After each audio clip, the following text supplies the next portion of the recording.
जय गुरु जी, शुक्राना गुरु जी, अनंतम अनंतम शुक्राना। ओम नमः शिवाय, शिव जी सदा सहाय। ओम नमः शिवाय, गुरु जी सदा सहाय। संगत जी, आज का हमारा डिवाइन ब्लेसिंग से भरा हुआ शिव महापुराण का अध्याय प्रारंभ होने जा रहा है। आप सभी बड़े ही प्रेम से, बड़ी भक्ति भाव पूर्वक आज का इस शिव महापुराण का अध्याय श्रवण कीजिए। चलिए शुरू करते हैं शिव मंत्र गुरु वंदना के साथ। कर्पूरी गौरम करुणावतारम संसार सारम भुजगेन्द्रहारम सदा वसंतम हृदयारविंदे भवं भवानी सहितां नमामि। भवं भवानी सहितां नमामि। गुरुर्ब्रह्मा गुरुर्विष्णु गुरुर्देवो महेश्वरा गुरुर्साक्षात् परब्रह्म तस्मै श्री गुरुवे नमः। ओम नमः शिवाय, शिव जी सदा सहाय। ओम नमः शिवाय, गुरु जी सदा सहाय। भगवान शिव के अवधूतेश्वर अवतार की कथा और उसकी महिमा का वर्णन। नंदीश्वर जी कहते, सनत कुमार, अब तुम परमेश्वर शिव के अवधूतेश्वर नामक अवतार का वर्णन सुनो, जिसने इंद्र के घमंड को चूर चूर कर दिया था। पहले की बात है, इंद्र संपूर्ण देवताओं तथा बृहस्पति जी को साथ लेकर भगवान शिव का दर्शन करने के लिए कैलाश पर्वत पर गए। उस समय बृहस्पति और इंद्र के शुभागमन की बात जानकर भगवान शंकर उन दोनों की परीक्षा लेने के लिए अवधूत बन गए। उनके शरीर पर कोई वस्त्र नहीं था। वे प्रज्वलित अग्नि के समान तेजस्वी होने के कारण महाभयंकर जान पड़ते थे। उनकी आकृति बड़ी सुंदर दिखाई देती थी। वे राह रोककर खड़े थे। बृहस्पति और इंद्र ने शिव के समीप जाते समय देखा, एक अद्भुत शरीरधारी पुरुष रास्ते के बीच में खड़ा है। इंद्र को अपने अधिकार पर बड़ा गर्व था, इसलिए वे ये न जान सके कि ये साक्षात भगवान शंकर हैं। उन्होंने मार्ग में खड़े हुए पुरुष से पूछा, तुम कौन हो? इस नग्न अवधूत वेश में कहाँ से आए हो? तुम्हारा नाम क्या है?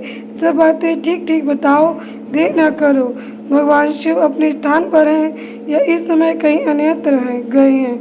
मैं देवताओं तथा गुरु जी के साथ उन्हीं के दर्शन के लिए जा रहा हूँ।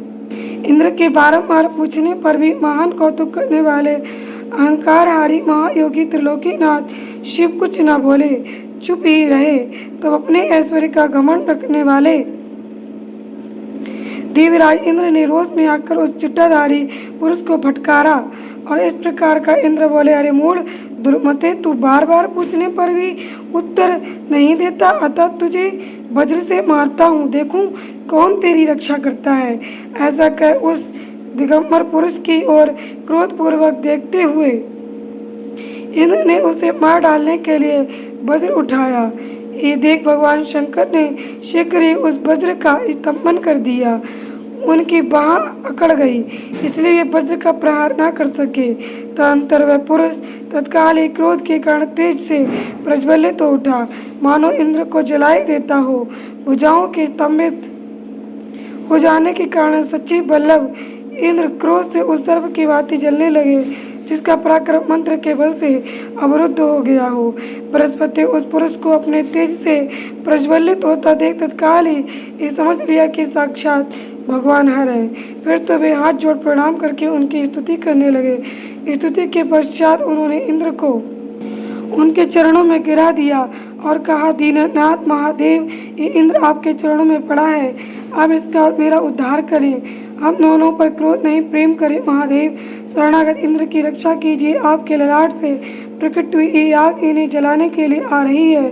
बृहस्पति ये बात सुनकर अवधूत वेशधारी करुणा सिंधु शिव ने हंसते हुए कहा, अपने नेत्र से रोषवश बाहर निकली अग्नि को मैं पुनः कैसे धारण कर सकता हूँ? क्या सर्प अपनी छोड़ी हुई किंचुल को फिर ग्रहण करता है? बृहस्पति बोले, देव भगवान भक्त सदा ही कृपा के पात्र होते हैं। आप अपने भक्त वत्सल नाम को चरितार्थ कीजिए और इस भयंकर तेज को कहीं अन्यत्र डाल दीजिए। रुद्र ने कहा, देव गुरु, मैं तुम पर प्रसन्न हूँ। इसलिए उत्तम वर देता हूँ।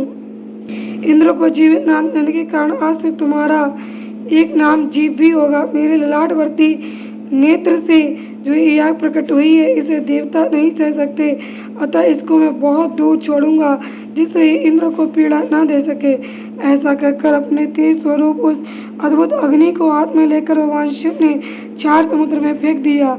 वहाँ फेंके जाते ही भगवान शिव का वह तेज तत्काल एक बालक के रूप में परिणत हो गया, जो सिंधु पुत्र जलंधर नाम से विख्यात हुआ। फिर देवताओं की प्रार्थना से भगवान शिव ने ही असुरों के स्वामी जलंधर का वध किया था। अवधूत रूप से ऐसी सुंदर लीला करके लोक कल्याणकारी शंकर वहाँ से अंतर्ध्यान हो गए। फिर सब देवता अत्यंत निर्भय एवं सुखी हुए। इंद्र और बृहस्पति भी उस भय से मुक्त हो उत्तम सुख के भागी हुए, जिसके लिए उनका आना हुआ था। वे भगवान शिव का दर्शन पाकर कृतार्थ हुए। इंद्र और बृहस्पति प्रसन्नता पूर्वक अपने स्थान को चले गए। सनत कुमार, इस प्रकार मैंने तुमसे परमेश्वर शिव के अवधूतेश्वर नाम का अवतार का वर्णन किया है, जो दुष्टों को दंड एवं भक्तों को परम आनंद प्रदान करने वाला, एक दिव्य आख्यान पाप का निवारण करके यह स्वर्ग और भोग मोक्ष तथा संपूर्ण मनोवांछित फल की प्राप्ति कराने वाला है। जो प्रतिदिन एकाग्रचित्त हो इसे सुनता या सुनाता है, वह इस लोक में संपूर्ण सुखों का भोग करके अंत में शिव की गति को प्राप्त कर लेता है। जय गुरु जी, शुक्राना गुरु जी, अनंतम अनंतम शुक्राना। ओम नमः शिवाय, शिव जी सदा सहाय। ओम नमः शिवाय, गुरु जी सदा सहाय।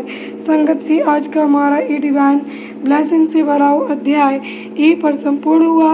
आप और आपका परिवार सदा स्वस्थ, सुखी और समृद्ध रहे। गुरु जी की अनंतम कृपा सदैव अपनी संगत पर बरसती रहे, यही मेरी कामना, यही मेरी अरदास है।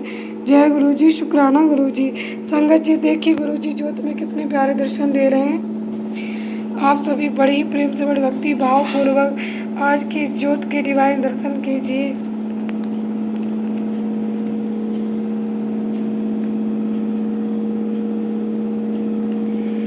संगत जी, बहुत ही तेज ज्योत में गुरु जी विराजमान है।